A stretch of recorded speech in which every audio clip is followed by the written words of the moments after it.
The laughter of children filled the air as balloons swayed gently in the breeze. A birthday party should have been nothing more than joy, but hidden in the crowd was a storm waiting to break. An elderly black veteran, a man who once wore the nation's uniform, had come only to celebrate his granddaughter's special day. Yet in moments, his dignity would be torn apart by the cruelty of another. What no one realized, least of all the bully who would soon cross the line, was that justice was already closer than he could imagine. It was a bright Saturday afternoon at a local park, where families gathered around picnic tables draped in colorful cloths. The air carried the sweet scent of barbecue, while children chased one another across the grass. At the center of it all sat Mr. Samuel Green, a retired Army veteran in his late 70s. His hands, worn but steady, rested proudly on his cane. His granddaughter, turning 6 that day, had begged him to be there. He was her hero. Though age had slowed his steps, Samuel's spirit remained unbroken. He had lived through decades of struggle, facing not only the scars of combat, but also the quiet battles of discrimination, woven into everyday life. He rarely spoke of those hardships, but his eyes carried stories no one could mistake. This birthday was supposed to be his moment of peace. His family surrounded him, laughter rippled through the park, and Samuel allowed himself to smile, something he hadn't done in a while. But peace can be fragile, and sometimes hate lurks where joy thrives most. Among the guests and strangers sharing the park that day was a man whose arrogance had long gone unchecked. Entitled and intoxicated by his own superiority, he noticed Samuel. To him, the veteran wasn't a hero, just an easy target. What started as mocking glances and whispered insults would soon escalate into something far more dangerous, an act that would shock the entire gathering. And when the line was crossed, the bully would realize too late that he had chosen the wrong man to humiliate. For Samuel was not alone. The tension began subtly, almost hidden beneath the music and chatter of the party. Samuel sat quietly, clapping along as the children sang, when the bully, a stocky man with a sneer carved into his face, began circling near the tables. At first it seemed like a coincidence, but the way his eyes lingered told a different story. He laughed a little too loudly, his jokes laced with something sharp, something cruel. The first words were muttered under his breath, racial slurs disguised as jokes. A few adults nearby shifted uncomfortably but said nothing, not wanting to spoil the party. Samuel, used to a lifetime of such venom, kept his composure, choosing silence over confrontation. He focused on his granddaughter, her joy shielding him from the poison in the air. But silence only emboldened the bully. He stepped closer, making snide remarks about Samuel's age, mocking the cane that steadied his walk. He questioned out loud why someone like Samuel even belonged at a gathering like this. Each word was a dagger meant to draw blood. And though Samuel remained calm, the atmosphere thickened with unease. The children sensed it too. The laughter grew quieter, glances shifted nervously, and the birthday song lost its rhythm. Samuel's granddaughter clung to his arm, confused but protective of the man she adored. Still, he smiled at her, whispering gently that everything was fine, even when it wasn't. The breaking point came suddenly. Without warning, the bully leaned over and struck Samuel across the face. The slap echoed louder than the music, louder than the chatter, and louder than the laughter. For a moment, time seemed to stop.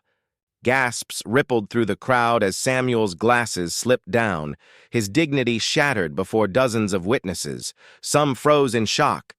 Others looked away in fear.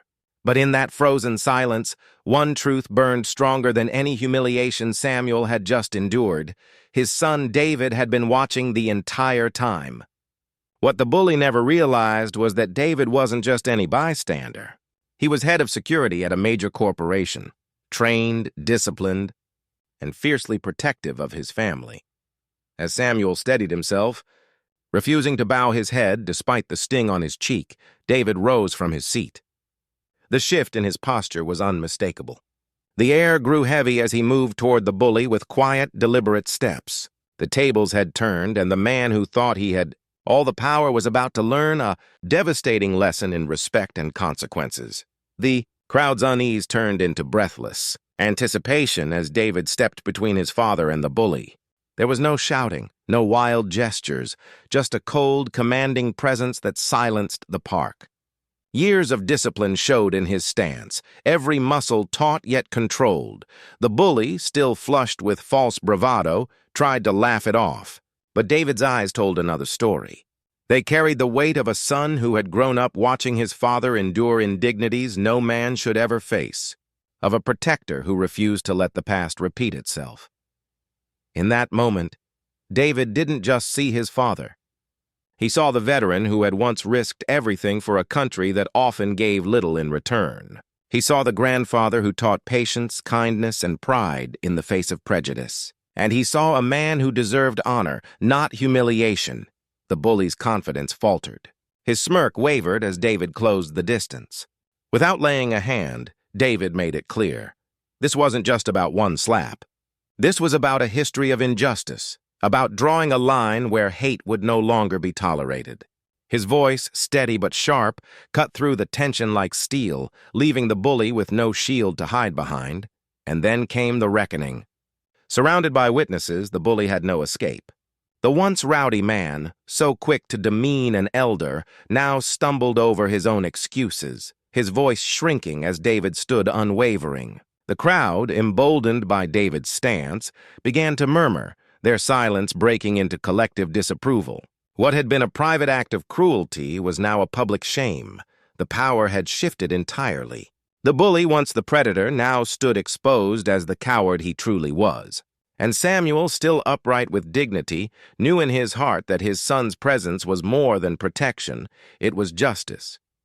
The park slowly came alive again, but not with laughter. Instead, it pulsed with the weight of what had just unfolded. Parents pulled their children closer, not in fear, but in reverence for the lesson quietly taking shape before their eyes.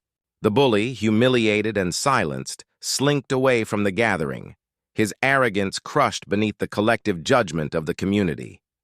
Samuel sat back down, his cane steadying him once more. The sting on his cheek was real, but so was the pride swelling in his chest. He had faced worse in his life, but today was different.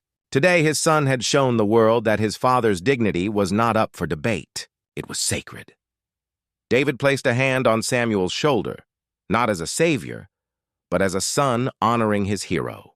No words were needed. The bond between them spoke louder than anything else. Around them, whispers turned into conversations and conversations into reflection.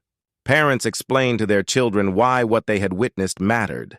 The birthday resumed, but it carried a deeper meaning. The cake was cut, candles were blown, and laughter returned, yet it was laced with a quiet strength that hadn't been there before. The party wasn't just a celebration of a little girl's life anymore. It had become a moment of truth for everyone who watched. And as the sun dipped lower in the sky, one question lingered in the minds of all who had been present. How many more times must dignity be defended before it is finally respected? Because in the end, this wasn't just about an elderly veteran at a birthday party. It was about every silent injustice endured, every cruel word swallowed, and every time society looked the other way. And perhaps, in that park on that afternoon, justice had finally taken one small step forward.